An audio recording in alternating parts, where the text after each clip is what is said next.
Le marché est un léviathan impitoyable. Il broie les âmes timorées, dévore les hésitants et ne couronne que les souverains.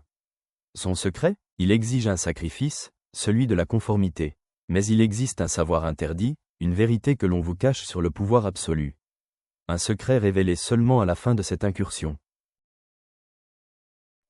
Pourtant, une voie existe, ciselée dans le fer et l'indomptable volonté. Une sagesse proscrite, tapie dans les interstices de l'histoire. Celle d'une femme qui a pulvérisé tous les édits.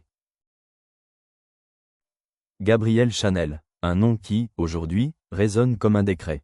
Mais avant l'Empire, il y eut l'orphelinat, la misère crasse. L'abîme où tant d'autres auraient sombré. Elle, cependant, y décela le creuset d'une forge. La société Belle Époque, une cage dorée d'où s'échappait le souffle asphyxiant des corsets et des conventions. Les femmes n'étaient que parures, propriétés, prisonnières consentantes de leur propre esthétique. Chanel refusa cette servitude dorée. Elle discernait la futilité, la faiblesse intrinsèque à cette opulence ostentatoire. Son esprit, une citadelle imprenable, façonnait déjà une nouvelle réalité, un monde inédit. Elle observait les hommes, la liberté de leurs coupes épurées, leur pragmatisme fonctionnel. Pour elle, l'émancipation féminine n'émanait pas de la mimésis, mais d'une souveraineté de l'intention. Une souveraineté qui se refusait à toute entrave. Le premier coup de ciseau. Un acte d'hérésie contre le canon sacré. Des robes fluides, sans corset, des tissus jugés, humbles, comme le jersey, le sarcasme initial devint l'hymne de son inexorable ascension.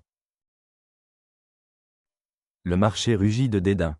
Qui oserait acquérir de telles hérésies? Mais les véritables pionnières, les visionnaires, décelèrent la puissance naissante et l'agonie inévitable de la vieille garde. Elle ne recherchait pas l'adoubement, elle convoitait le trône. Chaque point, chaque ourlet, était un affront à la médiocrité ambiante, un jalon vers sa vérité. Une vérité implacable. Puis vint la petite robe noire, une toile d'austérité et de puissance. Jadis confinée au deuil, elle la métamorphosa en étendard d'une élégance universelle, un symbole indélébile. Ce n'était pas un vêtement, c'était un manifeste. Une déclaration d'indépendance pour la femme moderne, une invitation à habiter sa propre puissance.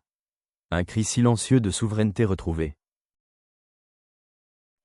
Et le parfum, Chanel numéro 5, une fragrance qui rompit avec les effluves floraux-romantiques, une essence abstraite, complexe, le sillage d'une femme qui se suffit à elle-même. Sans fioriture, sans compromis. Elle pénétra l'âme humaine, ses aspirations les plus profondes. L'authenticité n'était pas une option, elle était l'unique monnaie à la valeur pérenne. Le cri silencieux d'une quête d'éternité. Combien se sont courbés, combien ont dilué leur essence pour complaire à un marché versatile? Ils n'ont récolté que des miettes, jamais le festin de la souveraineté, seulement la poussière insipide de la conformité. Le marché ne quête pas votre conformité. Il éprouve votre trempe, votre audace. Il aspire à ceux qui ont l'estomac de déchirer le voile des illusions, et de forger une réalité nouvelle.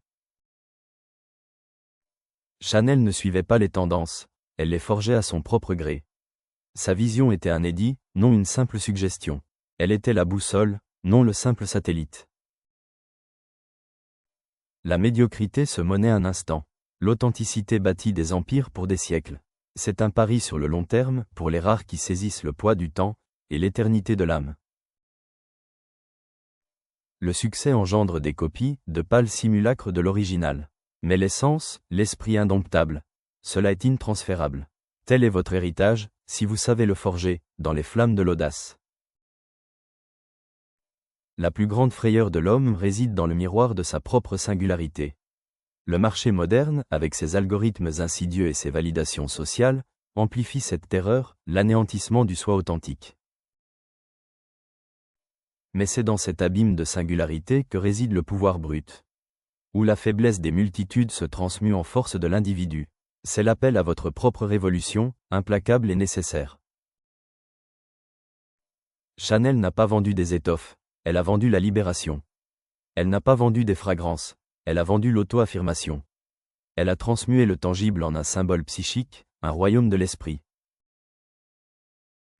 Pour enfanter le véritablement nouveau, il faut d'abord pulvériser les vieilles certitudes. C'est une anarchie constructive, un chaos porteur de sens, une forge incessante.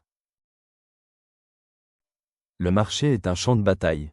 Vous pouvez être une victime, un écho parmi d'autres, ou l'architecte de votre propre dynastie. Le choix vous appartient, et à vous seul, sans le moindre remords.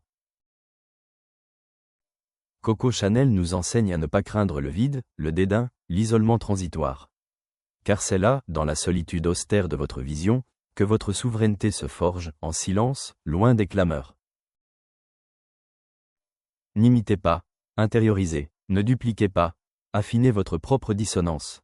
Le monde n'attend pas une voix de plus, mais la voix, la vôtre. Inconfondable.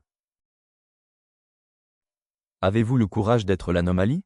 D'être le génie incompris, avant de devenir l'icône indubitable? L'abîme attend votre sentence et votre sacrifice. La plèbe reculera, elle recherchera le confort grégaire, l'approbation des esprits superficiels. Ceci n'est pas pour eux, les couards de l'esprit.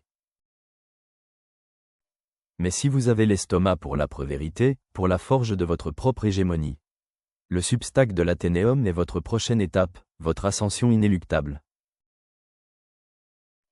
Là, nous dévoilons les stratégies occultes des maîtres, la psychologie implacable qui façonne les empires. Ce n'est pas de la motivation, c'est la maîtrise, pure et inébranlable.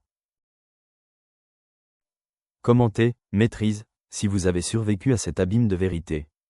Prouvez que vous êtes l'un des rares, l'élu.